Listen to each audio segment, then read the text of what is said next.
네, 6월 16일 기도를 돕는 그 사랑 매일 묵상 매주 월요일은 팀켈러의 기도를 통해서 기도의 원리를 살펴보고 있습니다.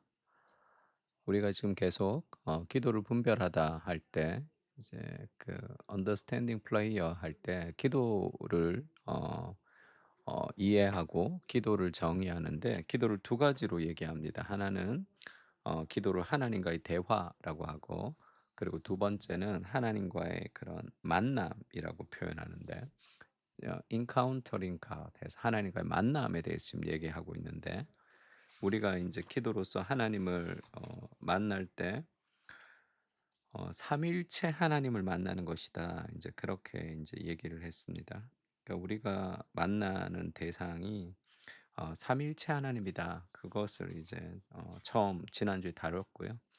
그 하나 삼일체 하나님 중에서 이제 오늘은 그 아버지 하나님, 그래서 우리가 만나는 사람이 누구냐 할 때 우리의 하늘에 계신 아버지다 해서 자녀로서 아버지의 사랑을 흠뻑 누리라, 그런 파트입니다. 에베소서 1장 3절 4 절에 보면 하나님께서 그리스도의 아버지, 그러니까 하나님이 그리스도의 아버지시죠. 성부 하나님이. 그분께서 하늘에 속한 모든 신령한 복을 우리에게 주셨다는 거예요. 그 신령한 복이 뭐냐 하면 창세 전에 그리스도 안에서 우리를 택하셨고, 그리고 그 안에서 우리를 자녀로 삼으신 거예요. 그리스도 안에서 우리를 자녀로 삼으신, 그래서 그리스도의 아버지가 우리도 자녀로 삼았기 때문에 그리스도가 우리 큰형 같은 느낌이죠. 그래서 그리스도를 대하듯이 우리를 대하신다. 그렇게 성경은 얘기합니다. 하나님 아버지는 아들을 보내 죄에서 인류를 구하게 하셨으며 그 덕에 하나님의 아들 딸로 입양될 길이 열렸다. 그러니까 우리가 입양된 거죠. 그리스도를 믿고 거듭난 이들은 누구나 구누나를 잘못 썼네. 누구나 하나님의 자녀가 되는 권세를 받고 그분을 아버지라고 부를 수 있게 된다. 그러니까 영접하는 자, 예수님을 영접하는 자, 곧 그 이름을 믿는 자들에게는 하나님의 자녀가 되는 권세를 주셨는데, 이는 혈통으로나 육정으로나 사람의 뜻으로 나지 아니하고 오직 하나님께로부터 난 자들이니라. 그러니까 하나님께서 우리를 그리스도를 통해서 하나님의 자녀로 삼으셨다, 이렇게 얘기했습니다. 근데 이 자녀로 삼으셨다고 할 때 우리가 이제 입양되었다 이런 표현을 많이 쓰죠.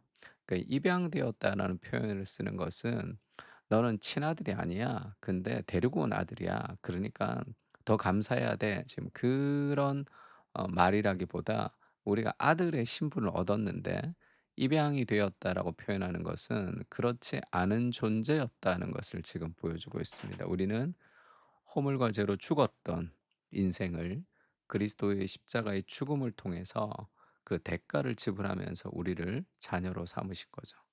그러니까 그 사랑이 얼마나 큽니까? 그런 희생을 통해서 우리를 자녀로 삼은 거니까. 그래서 그 입양이라는 것은 그리스도의 은혜와 그리스도의 희생에 대한 그런 내용들이 더 담겨져 있는 거예요. 그래서 그냥 아들이 된 것보다 사실 더 의미 있는 겁니다. 성령님은 하나님의 살아 숨쉬는 생명을 우리 안에 불어넣으신다. 그 거룩한 본성을 심으셔서 가족 유사성을 갖게 하시는 것이다. 그러니까 하나님이 우리를 이제 그리스도를 통해서 건지셨고, 그리고 우리에게 성령을 주시면서 우리가 그 아들같이 살아갈 수 있는 그런 능력을 불어넣으신 거죠. 그래서 우리 가족 유사성 이렇게 번역했는데, 패밀리 리sem블런스라는 단어를 가족 유사성 이렇게 인제 번역을 했는데, 그 가족을 닮아가게 한다는 거. 삼일체 하나님을, 예수님을 닮아가는, 가족은 같이 먹고 같이 살고 좀 닮는 게 있죠, 다. 그래서 그 우리를 점점점 예수님을 닮아가게 한다. 그냥 입양이 됐으니까 그 집에 인제 처음 살 때는 생활을 잘 모르지만 같이 살면서 점점 닮아가게 되는 거죠. 그 때가 참에 하나님이 그 아들을 보내사 여자에게 나게 하시고 율법 아래 나게 하신 것은 율법 아래 있는 자들을 속량하시고 우리로 아들의 명분을 얻게 하려 하심이라. 그러니까 율법 아래 태어났다는 것은 율법을 지켜야지 구원을 얻을 수 있는 그 율법을 지켜서 모든 율법을 지키면 하나님의 의를 획득할 수 있습니다. 그 의가 있어야 구원을 받을 수 있는데 우리는 율법을 다 지킬 수 없는 존재죠. 그런데 예수님이 우리 대신 율법 아래에 태어나셔서 죄가 없으셔서 그렇게 안 하셔도 되는데 죄가 있는 죄인의 그 육신의 모양으로 오셔서 모든 율법을 다 지키시고 예수님이 지키셨던 그 의를 우리에게 주신 거죠. 아들의 명분을 얻게 하기 위해서. 그래서 너희가 아들임으로 하나님이 그의 아들의 영을 우리 마음 가운데 보내셨습니다. 그래서 아빠 아버지라 그렇게 부르게 하셨죠. 하나님에 대해서 우리가 아빠라고 부를 수 있습니다. 어마어마한 특권 같은 거죠.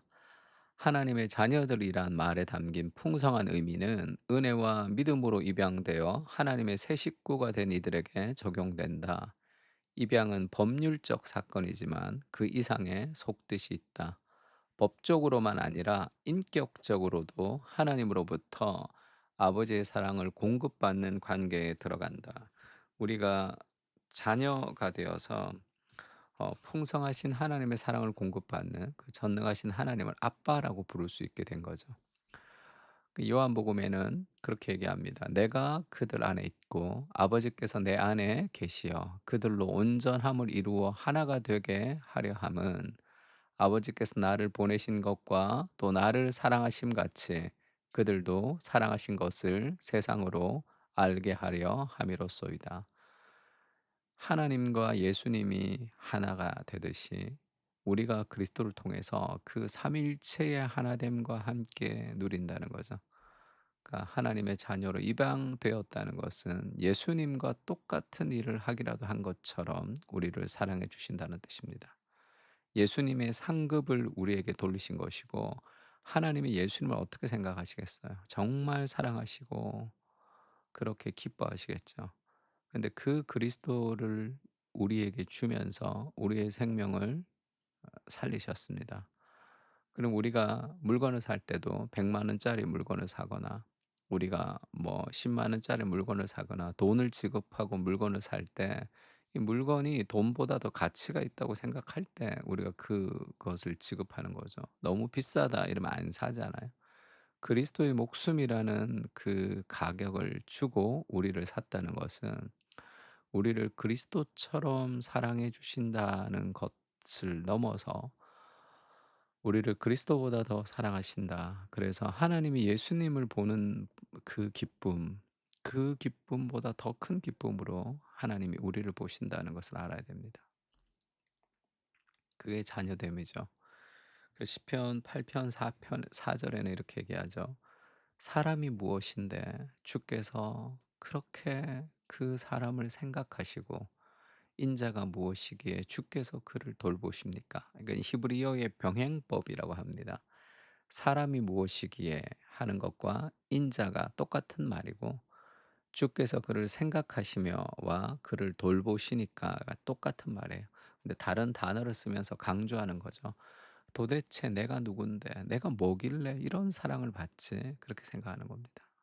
내가 뭔데 이렇게 나를 생각하시고 그 하나님이 목숨을 버리시면서까지 나를 사랑하시는 것이 도대체 내가 누구길래 그렇게 사랑하지?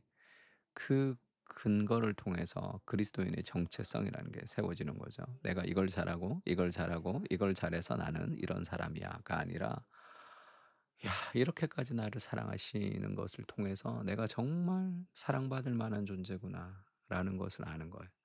그리스도의 죽음을 전제로 그리스도를 전제로 흔들리지 않는 정체성입니다. 그 은혜가 우리의 정체성이 될 때 우리는 겸손하면서도 담대할 수 있죠.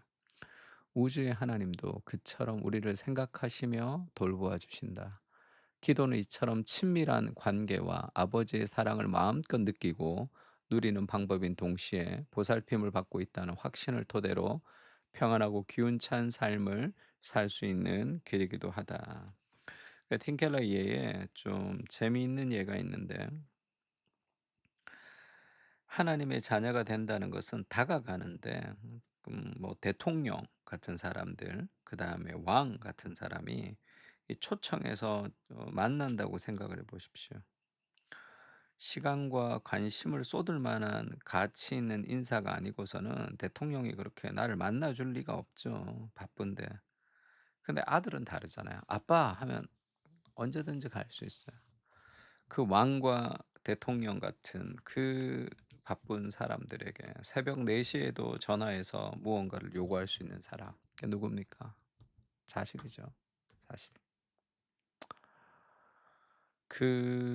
그런 특권, 그런 보살핌 우리가 받고 있다. 우주의 하나님 아버지에게 그렇게 얘기하고 있습니다.